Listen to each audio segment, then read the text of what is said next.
জনে লেখে নিয়ে আছে গতকালকে ও ঢুকছে বর্ডার ক্রস করে আর আজকে এখানে থাকবে কালকে স্যার কোর্টে যাবে সারেন্ডার করবে জামিন নেবে তারপর আবার স্যার ভাগবে স্যার তুমি নিশ্চিত জনাল আসছে? স্যার 100% সলিড স্যার গতবার যখন ভাগছিল তখন কিন্তু আমার এই সোর্স এই খবরটা সবার আগে দিচ্ছে স্যার একা আছে? একা আছে স্যার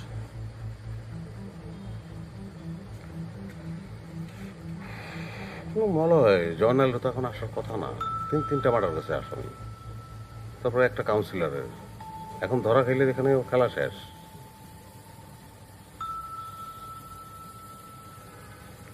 তাহলে আসলো কেন ঢাকায়? মনে হয় বড় কোনো কারণ আছে, সেই কারণে ওরা আনা হয়েছে। জি স্যার স্যার আজকের রাতটা সময় আছে স্যার আজকের মধ্যে যদি ধরতে না পারে স্যার ও ভাগে যাবে স্যার আমি ভিতরে যেতেছি, স্যার তোমরা এখন অপেক্ষা করো। 20 মিনিট পর আমি যদি ভেতর থেকে না আসি তাহলে তোমরা ঢুকবা।